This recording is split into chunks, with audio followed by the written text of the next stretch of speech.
Shalom, saudara-saudara, tidaklah mudah mempertahankan iman kita di saat-saat seperti ini, di mana pertemuan offset kita sangat jarang sekali dan kita hanya mengandalkan pertemuan-pertemuan online saja.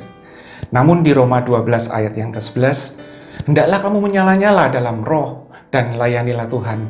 Maka dari itu, kita harus tetap menjaga iman kita agar tetap menyala dan bertumbuh. Untuk itu, kita perlu support dari saudara-saudara seiman kita, terutama yang ada di sekitar kita.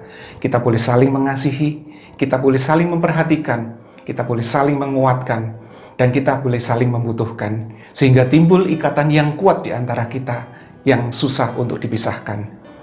Mari jaga iman kita, ikuti terus pertemuan-pertemuan online kita siapkan waktu kita siapkan hati kita membuka hati, dan biarlah Roh Kudus bekerja atas kita. Dia menjamah kita dan mengubahkan kita menjadi lebih dewasa rohani, agar kita tidak kendor di dalam iman, agar kita terus menyala-nyala di dalam roh kita. Mari ambil bagian di dalam setiap persekutuan kita. Selamat beribadah, Tuhan Yesus memberkati.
Kami rasakan hadirat-Mu Tuhan.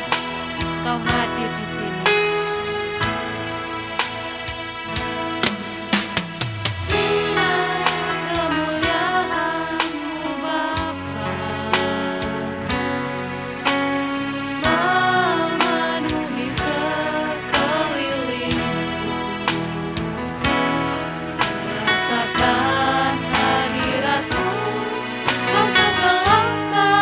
Jiwaku, ku ingin dapat tinggal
Mengucap syukur untuk berkat dan anugerah Tuhan yang begitu limpah dalam kehidupan kami. Terlebih kami boleh tinggal di tengah-tengah persekutuan bersama dengan keluarga jasmani maupun keluarga rohani kami, di mana kami diberkati dan kami boleh menjadi berkat di dalamnya.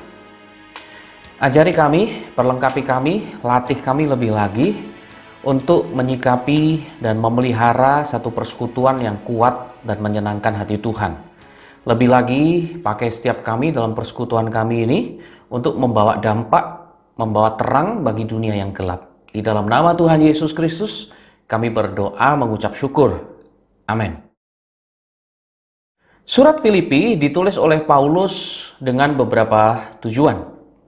Surat Filipi ditulis Paulus untuk berterima kasih kepada jemaat di Filipi karena dukungan yang diberikan oleh jemaat Filipi kepada Paulus, baik secara jasmani maupun secara rohani.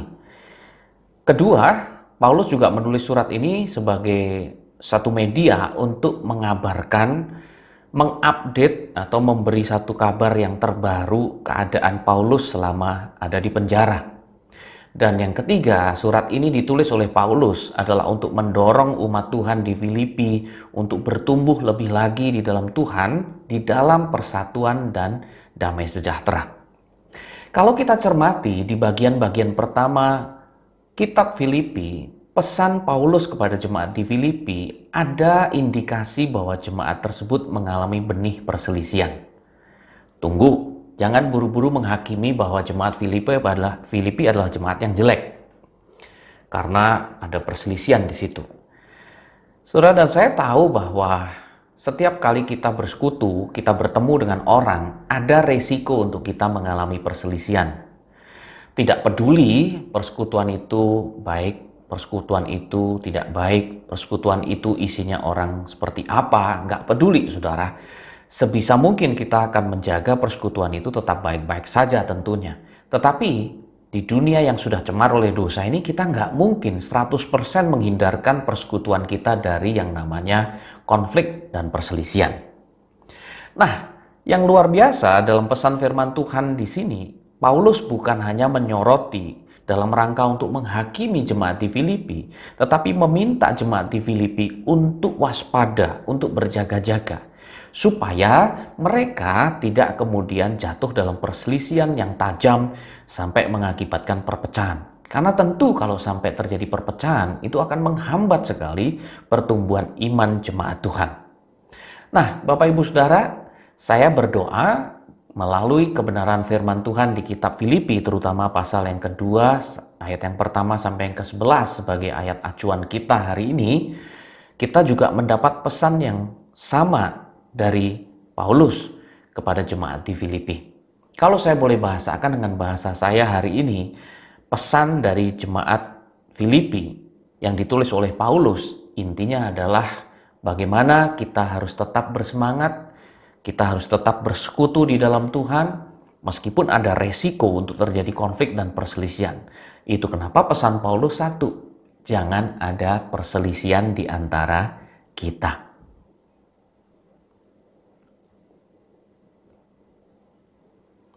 Nah, Bapak Ibu Saudara, dalam bagian Filipi pasal yang kedua khususnya, kita akan menemukan setidaknya ada dua pokok bahasan besar dari pesan Paulus.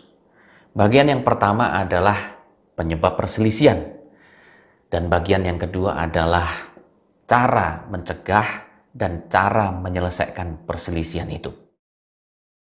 Saya percaya firman Tuhan ditulis dengan satu maksud yang baik dan maksud yang berguna untuk kemajuan dan pertumbuhan iman jemaat. Hari ini juga pada saat kita mendengar dua pokok bahasan ini, kita mau menyikapi firman Tuhan dengan benar supaya kita bisa mencegah terjadinya perselisihan di dalam persekutuan yang di mana kita ditempatkan Tuhan. Demikian juga kalau mungkin sudah terjadi perselisihan, firman Tuhan hari ini akan memperlengkapi kita bagaimana menyelesaikan perselisihan itu di dalam Tuhan. Kita mulai dari pokok bahasan yang pertama, yaitu penyebab dari perselisihan. Penyebab perselisihan. Kalau Bapak Ibu Saudara melihat di Filipi pasal yang kedua, ayat yang ketiga sampai yang keempat, saya bacakan buat saudara hanya ayat yang ketiga ya. Dengan tidak mencari kepentingan sendiri atau pujian yang sia-sia, kata firman Tuhan. Menurut Paulus, ada dua penyebab terjadinya perselisihan. Yang pertama, saudara, adalah pada saat anggota persekutuan tersebut, anggota keluarga memikirkan atau memperhatikan kepentingan sendiri. Ini penyebab perselisihan pertama yang disebutkan secara gamblang di ayat yang ketiga, yaitu pada saat kita hanya memperhatikan kepentingan sendiri. Kamus Bahasa Indonesia menjelaskan bahwa kepentingan sendiri adalah keuntungan atau kesenangan sendiri yang diperoleh dengan tidak memperhatikan orang lain.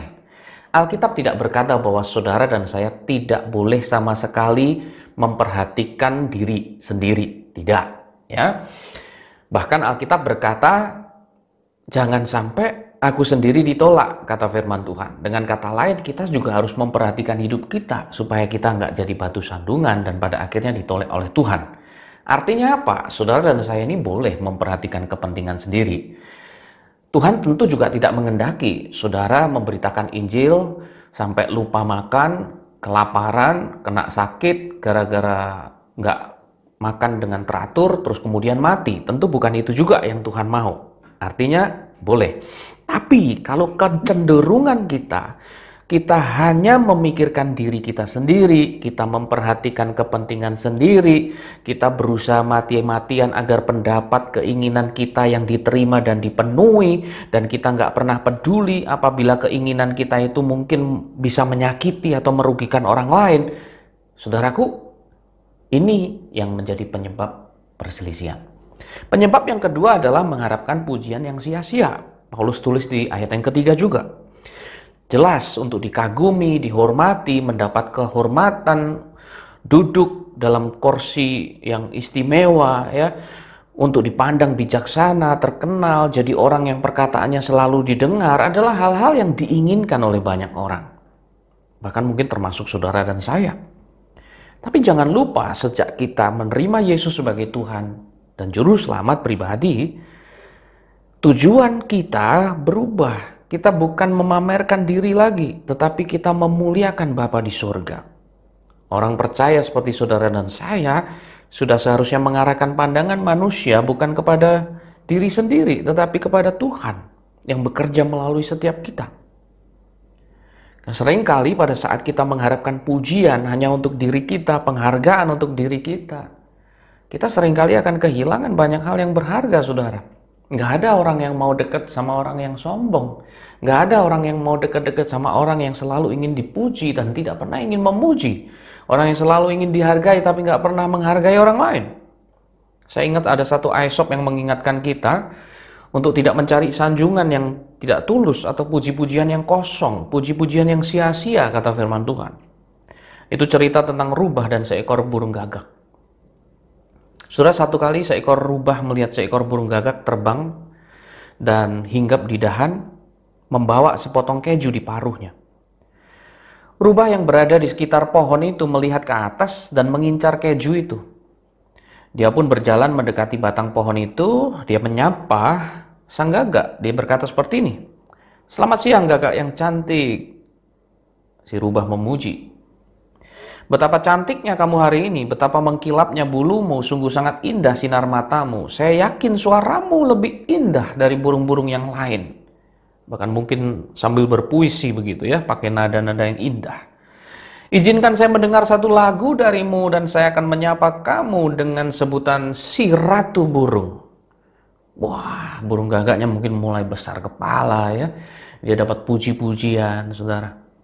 Maka dia mulai mengangkat kepalanya, dan burung gagak itu mencoba bernyanyi sebaik mungkin. Tapi dia lupa bahwa ketika dia membuka mulutnya, keju yang ada di mulutnya itu ikut jatuh ke tanah. Dan dengan sigap, si rubah menangkap keju yang jatuh tersebut. Dan dia lari dan tertawa sambil berkata, "Itulah yang menjadi tujuanku. Itulah yang kuinginkan sebagai pertukaran dengan kejumu," kata si rubah. Bapak Ibu Saudara yang dikasihi Tuhan, Sekali lagi, seringkali pada saat kita haus akan pujian secara berlebihan, haus akan penghargaan, dan kalau itu penghargaan yang kita cari adalah penghargaan dari manusia, kita berusaha menyenangkan semua orang, kita tahu kita akan gagal. Bahkan kita seringkali justru akan kehilangan banyak hal.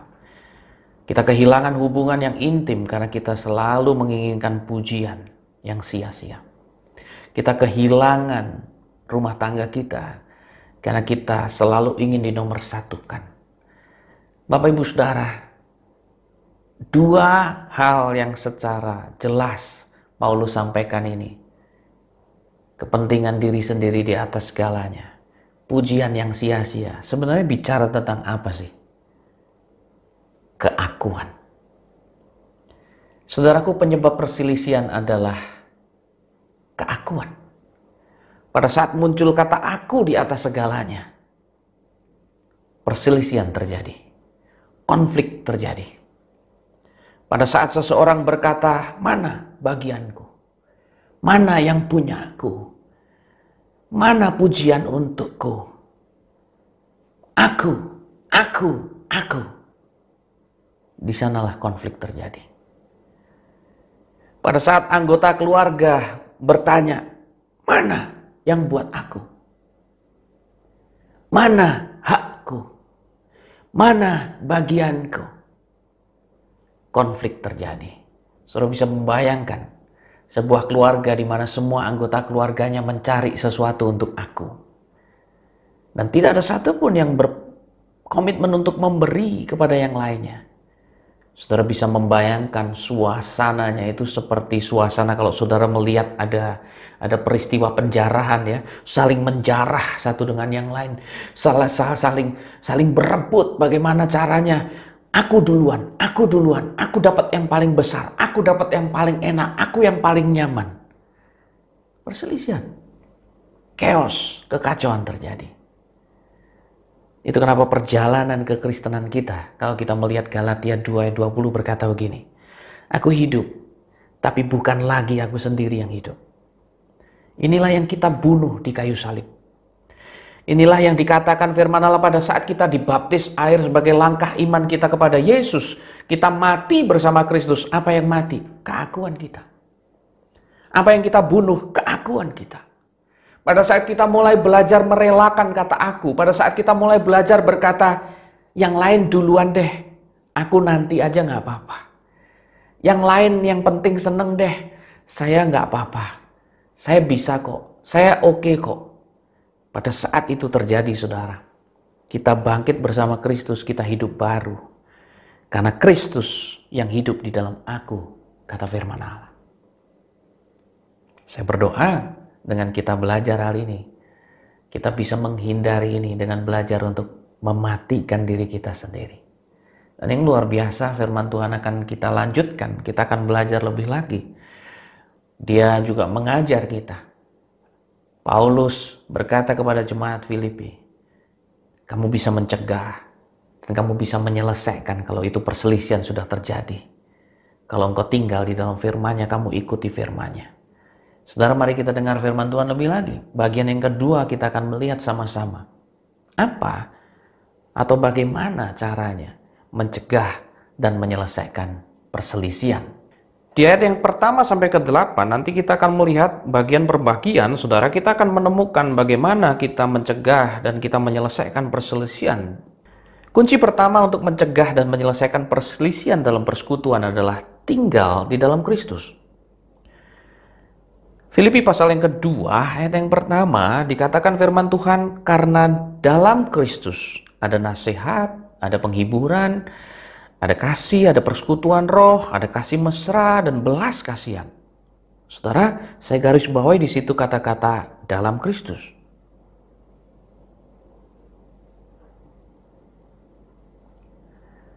Bapak Ibu Saudara yang dikasihi Tuhan, tinggal di dalam Kristus akan menghindarkan saudara dari perselisihan. Tinggal di dalam Kristus juga akan memampukan saudara untuk menyelesaikan perselisihan. Kenapa demikian? Karena kesatuan dengan Tuhan adalah kesatuan dengan sesama. Dengan kata lain, seseorang yang dekat dengan Tuhan, seseorang yang punya hubungan yang intim dengan Tuhan, yang tinggal di dalam Kristus, akan sulit untuk membenci sesamanya. Sebaliknya, kalau hari-hari ini kita renungkan, saudaraku, kenapa ya? Saya kok hari-hari isinya bertengkar. Bertengkar dengan pasangan lah, bertengkar dengan orang tua lah, bertengkar dengan anak lah. Dikit-dikit bertengkar, dikit-dikit baper, dikit-dikit galau, dikit-dikit tersinggung, ya. Sedikit-sedikit kemudian ada perselisihan yang tajam, ada perdebatan yang tajam di situ. Kenapa ya?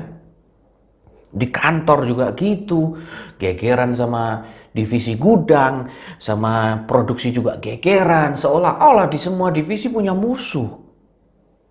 Saudara, mari renungkan, mari kita tanya diri kita, apakah kita sudah tinggal di dalam Kristus? Saudaraku, kasih adalah Allah sendiri. Kasih agape adalah Allah sendiri. Hanya Kristus yang bisa memberikan saudara dan saya kasih yang agape, yang tanpa syarat, yang tidak menuntut apapun juga. Dengan kata lain, pada saat saudara dan saya diperhadapkan dengan orang-orang yang menyakiti kita, orang-orang yang melukai kita, orang-orang yang tidak menghargai kita, orang-orang yang tidak cocok dengan kita, orang-orang yang tidak sejalan dengan kita, Bapak Ibu Saudara, Anda dan saya butuh agape. Haleluya, katakan amin. Dan agape itu hanya bisa kita dapat dari Kristus. Agape itu hanya bisa kita alami kalau kita berjalan dengan Kristus. Itu kenapa untuk saudara dan saya bisa menyelesaikan perselisihan, bisa menyelesaikan konflik dengan orang yang gak sejalan, bahkan memusuhi Anda dan saya. Anda dan saya butuh berjalan dengan Kristus. Anda dan saya perlu tinggal di dalam Kristus. Haleluya. Tidak mungkin orang berjalan dengan Kristus tetapi tidak mau berjalan dengan sesamanya. Tidak ada orang yang mengasihi Allah yang tidak mengasihi sesamanya. Coba renungkan sebentar. Seringkali pada saat hidup Anda dipenuhi dengan perselisihan dan pertengkaran, itu adalah saat-saat di mana saudara kehilangan hubungan pribadi Anda dengan Tuhan, bukan? Ambil waktu sebentar, saudara. Saya mau saudara semua, dimanapun saudara berada, ambil waktu sebentar. Renungkan sebentar. Waktu-waktu di mana saudara sering bertengkar dengan orang lain, ya, saudara berselisih terus, adalah waktu-waktu di mana saudara tidak datang ke Tuhan. Pada waktu saudara kehilangan hubungan pribadi dengan Tuhan.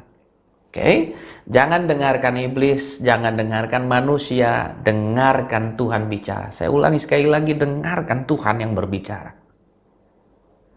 1 Yohanes pasal yang keempat, ayat yang ke-20 sampai 21. Dengarkan Tuhan bicara, jangan dengarkan yang lain, dengarkan Tuhan saja. Jikalau seorang berkata, aku mengasihi Allah, dan dia membenci saudaranya, dia membenci suaminya, dia membenci istrinya, dia membenci orang tuanya, dia membenci anaknya, dia membenci iparnya, dia membenci sepupunya, dia membenci teman pelayanannya, dia membenci teman kerjanya, dia membenci teman sekolahnya, dia membenci teman sekolah minggunya, dia membenci teman di persekutuannya, maka ia adalah pendusta. Wow. Karena barang siapa tidak mengasihi saudaranya yang dilihatnya, tidak mungkin mengasihi Allah yang tidak dilihatnya. Dan perintah ini kita terima dari Dia. Saudara, saya ulangi, perintah ini kita terima dari Dia. Barang siapa mengasihi Allah, ia harus juga mengasihi saudaranya. Tidak ada orang yang dapat berjalan dalam perselisihan dengan sesamanya sekaligus dalam persatuan dengan Kristus. Nggak bisa.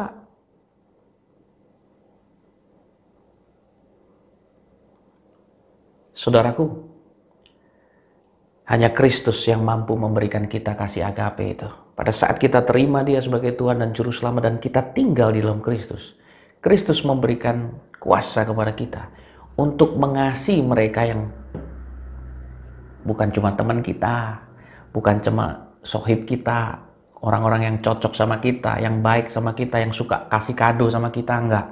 Tapi pada saat kita mengasihi Kristus, kita tinggal di dalam Kristus, kita diberi kuasa untuk mengasihi mereka yang melukai, mereka yang enggak sejalan dengan kita.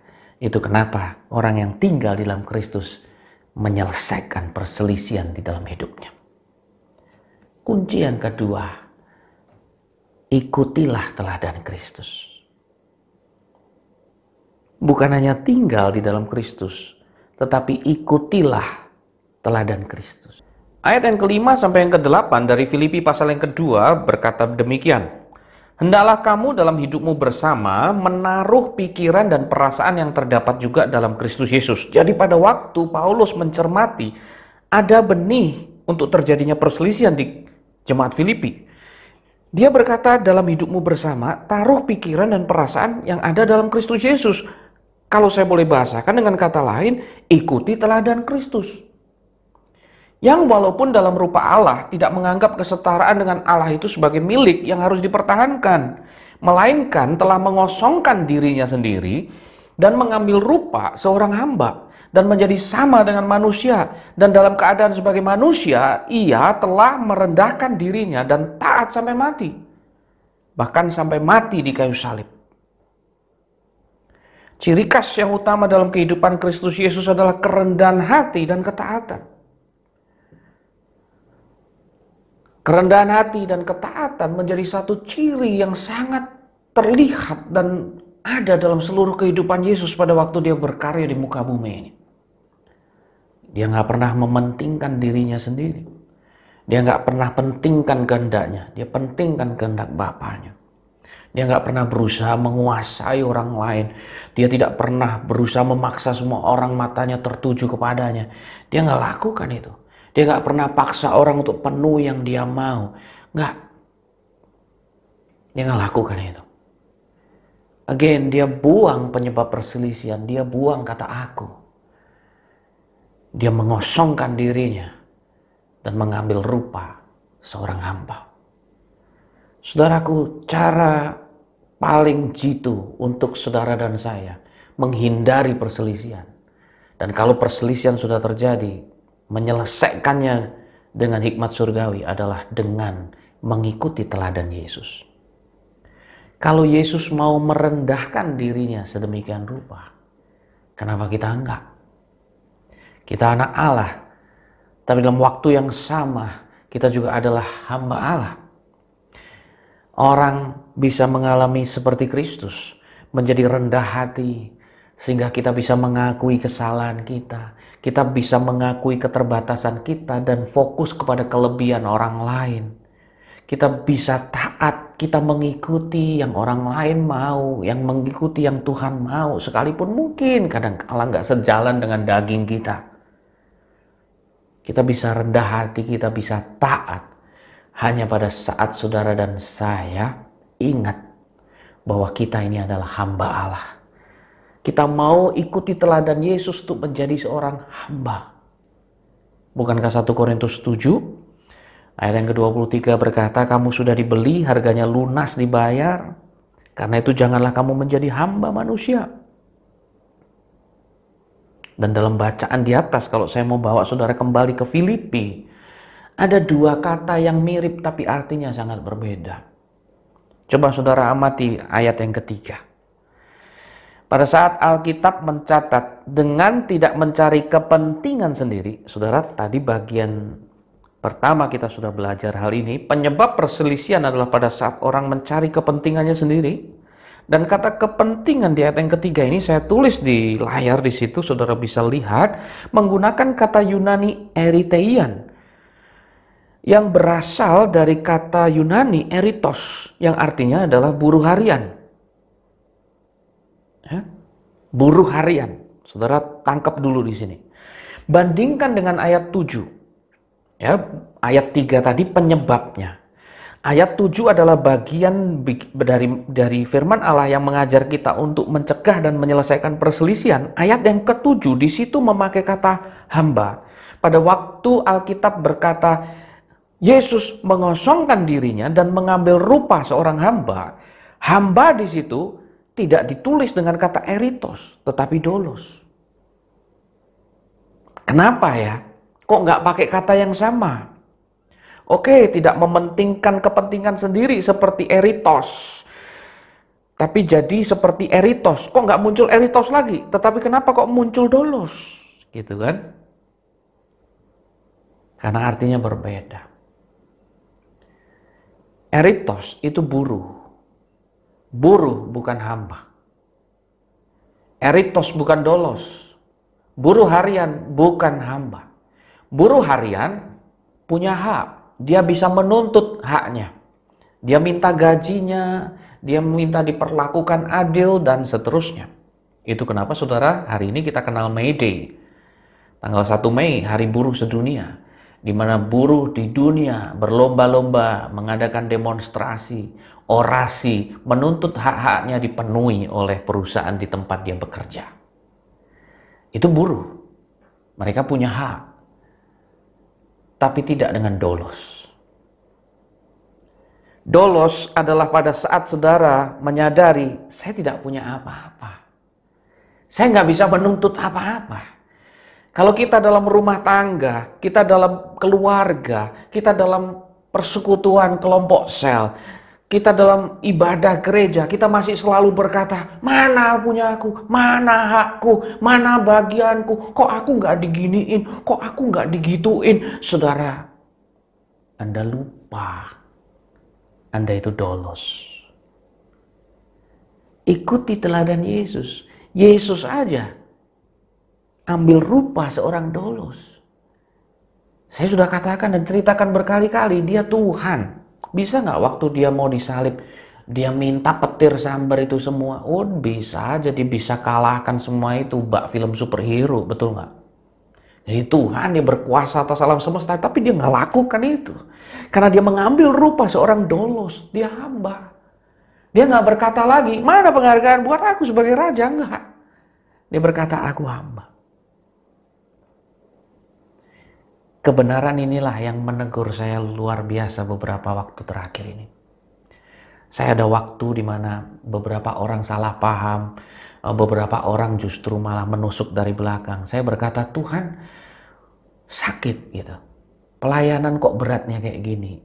Belum lagi kita layani dengan baik. Ada mereka-mereka yang hidupnya malah tambah nggak karuan, nggak bisa menyikapi firman Tuhan dengan benar. Sedih hati, saudara. Tiba-tiba Tuhan tuh bicara begini dalam saat teduh saya. Riz, menurutmu apa yang kamu rasain dalam pelayananmu hari ini? Aku rasain juga nggak waktu aku di dunia ini? Nah saya berkata ya pasti Tuhan rasain juga. Tapi tiba-tiba ada satu atmosfer yang menguasai saya dengan luar biasa dalam. Nah, saya menangis. Sudah tahu kenapa saya menangis? Tiba-tiba saya bilang gini, iya ya. Yesus tuh sampai dihina, direndahkan, diusir, dia rasain semuanya. Saya boleh katakan gini, sekian persen dari apa yang diderita Yesus nggak saya alami. Bagaimana dengan Anda? Adakah di antara kita semua di sini yang mendengarkan secara online ini, yang merasa deritanya lebih hebat dari Yesus? Nggak ada yang kita yang sampai mati kok. Buktinya apa ya? Kita masih nonton di sini, masih ikut ibadah online, nonton YouTube, itu kan artinya kita nggak mati. Kalau kita mati, kita udah nggak nonton lagi. Artinya apa, saudara? Yesus lakukan jauh lebih hebat dari yang kita lakukan. Saudara, ibu-ibu berhenti berkata, Yesus nggak tahu sih rasanya saya disakiti sama suami saya. No. Hey, suami-suami, jangan stop. Jangan bilang dulu. Yesus nggak tahu sih rasanya saya diinjak-injak harga diri saya sama istri saya. Stop. Anak-anak berhenti ngomong. Anak muda berhenti ngomong. Orang tua saya nggak adil. Seneng-senengnya dia sendiri terus. Apa yang jadi kepinginan saya nggak pernah diturutin. Stop. Gimana kalau Yesus tiba-tiba ngomong gini? Kamu nggak ngerasain mati di salib?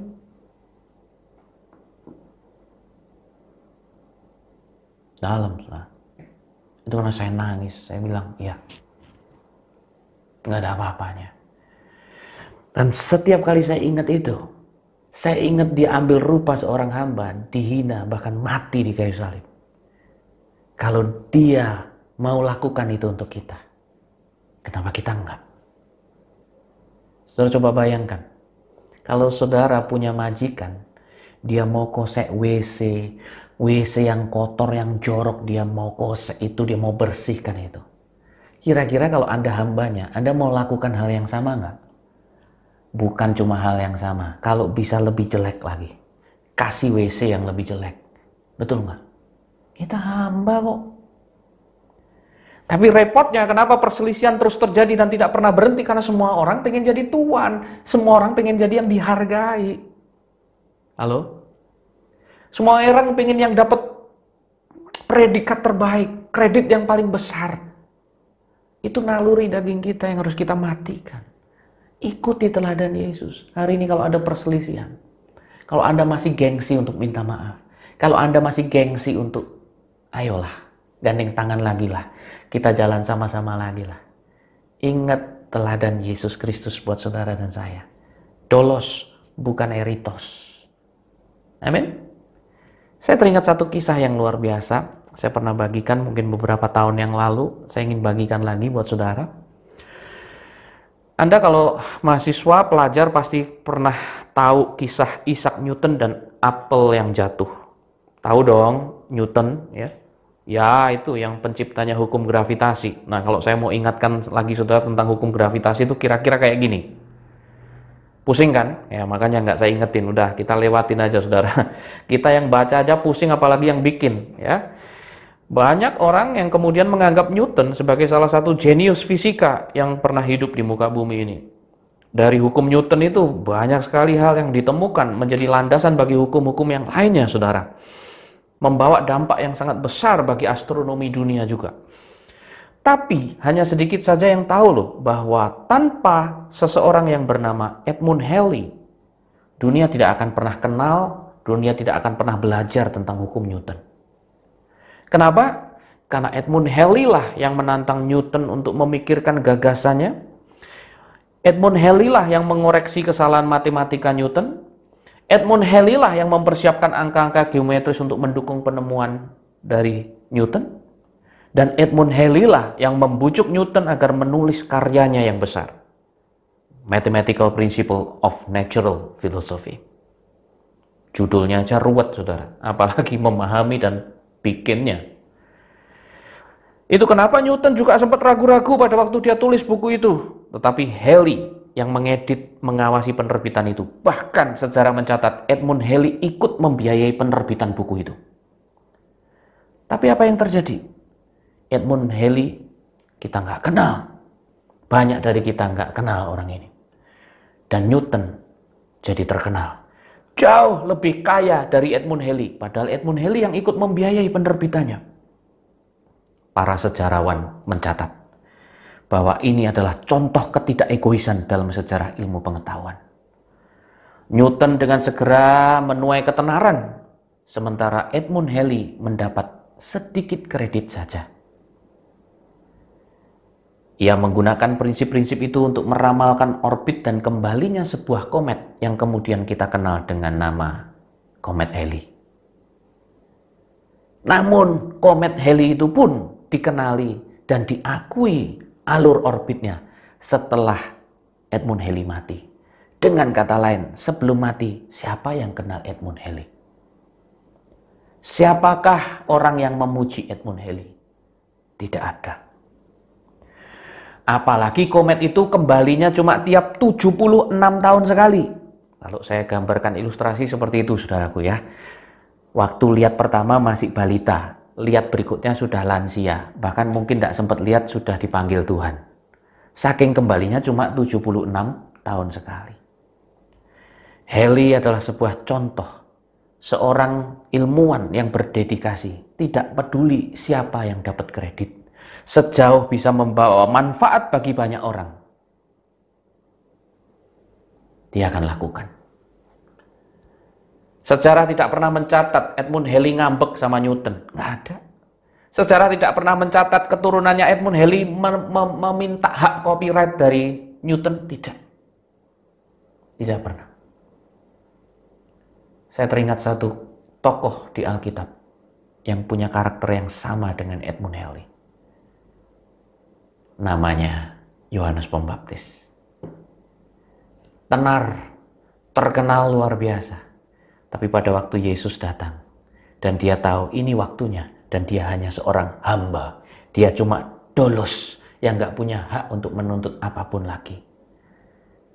Yohanes 3 ayat 30 berkata, dia harus makin besar, aku harus makin kecil. Saudaraku, siapkah saudara untuk menjadi semakin kecil dan Yesus yang semakin besar? Anda harus mulai belajar membunuh diri Anda, membunuh keakuan Anda, dan berkata, aku ini dolos, aku ini hamba. Kalau Kristus bisa, aku juga bisa. Kalau Kristus bisa, aku harus bisa. Kalau Kristus mau, aku juga harus mau. Dimulai dari diri Anda, bukan dengan orang lain. Siapkah saudara memulai dari diri Anda? Mari kita mulai dari diri kita. Karena kalau kita mau memulai dari diri kita, saya percaya perubahan akan terjadi dalam rumah tangga Anda. Perubahan akan terjadi dalam keluarga Anda. Perubahan akan terjadi dalam lingkup pelayanan Anda. Perubahan akan terjadi di tempat bekerja. Wow, sesuatu yang besar Tuhan pasti kerjakan. Saudara, jangan tunggu orang lain. Ada seorang yang datang kepada seorang dokter. Dan dia berkata, dok, saya ini sakit semua badannya. Saya ini kayaknya mau mati. Saya sentuh tangan saya sakit. Saya sentuh lengan saya sakit. Saya sentuh hidung saya sakit. Saya sentuh kepala saya sakit. Saya sentuh lutut saya sakit. Semua badan saya sakit. Dok, saya mau mati. Periksa saya. Saya ini kenapa sih? Setelah dokter periksa semua, dicek lab hasilnya baik-baik saja, ya, di CT scan hasilnya baik-baik saja. Setelah X-ray, hasil pemotretan bagian dalam tubuh semua keluar. Dokternya baru berkata, kayaknya saya tahu masalahmu. Nih, tulang tangan kamu ini patah. Makanya setiap kali kamu sentuh dadamu sakit, setiap sentuh kepalamu sakit, setiap sentuh lenganmu sakit, semuanya sakit, wong tangannya yang buat pegang yang sakit. Saudara bisa menangkap pesannya? Jangan berusaha menyembuhkan orang lain dulu. Jangan berusaha mencari masalahnya atau penyakit dari orang lain dulu. Mulailah dari dirimu sendiri. Kalau kita sembuh, kita tinggal di dalam Kristus, kita mau ikuti teladan Kristus sebagai hamba, perselisihan pasti bisa diselesaikan. Kita berdoa. Bapa di surga, mengucap syukur untuk berkat-Mu. Kami tahu Tuhan, hari ini mungkin kami sedang tinggal dalam persekutuan dan tidak lepas dari yang namanya perselisihan dan pertengkaran. Ada kalanya kami berbeda dan kami harus berselisih di situ. Tapi kami tahu bahwa kami adalah manusia yang baru, kami sudah meninggalkan manusia lama kami. Hamba berdoa supaya setiap kami yang mendengar firman Tuhan ini siap untuk menjadi pelaku firman-Mu. Kami mau belajar jadi pribadi yang tinggal di dalam Engkau, hidup dalam persekutuan dengan Engkau, karena tidak mungkin bagi kami kalau kami kuat mengasihi Tuhan, kemudian kami membenci sesama kami. Tapi biarlah apa yang terjadi firman Tuhan katakan, kami tinggal di dalam Engkau, kami tinggal dalam persekutuan dengan Tuhan, menguatkan diri untuk berdoa, merenungkan firman, maka kami akan mengasihi sesama kami. Kami juga berdoa Tuhan, supaya kami dimampukan untuk mengingat, terus mengingat teladan Kristus, terlebih pada saat-saat di mana kami mengambil bagian dalam perjamuan kudus. Kami ingat karya Kristus sampai mati di atas kayu salib buat kami. Kalau Tuhan yang kami sembah mau melakukannya, kenapa kami tidak? Kenapa kami tidak bisa? Karena sesungguhnya Yesus sudah memampukan setiap kami. Saudaraku, aku berdoa, dimanapun kau berada, Tuhan Roh Kudus menjamah hatimu, melembutkan hatimu. Oh, kalau hidupmu hari ini banyak percekcokan, ketemu sana sini cekcok, ketemu tetangga cekcok, ketemu keluarga cekcok, saudara berhenti. Tinggal diam di dalam Kristus. Ingat Kristus, ingat teladan Yesus. Dan aku berdoa, Kristus Yesus memampukan engkau untuk mengasihi, untuk mengutamakan Yesus, mengutamakan orang lain lebih daripada dirimu sendiri, untuk mematikan keakuanmu. Dan di sanalah aku berdoa, engkau melihat mujizat Tuhan, engkau melihat perubahan besar terjadi.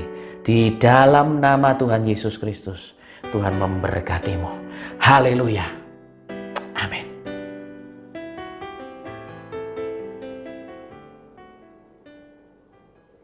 Gereja Tuhan, angkatlah kedua tanganmu tinggi. Terimalah berkat di dalam nama Allah Bapa, Putra dan Roh Kudus, yaitu di dalam nama Tuhan Yesus Kristus. Menyertai engkau hari ini sampai Yesus datang kedua kalinya, sampai kepada kekekalan. Haleluya. Amin, amin, amin, amin.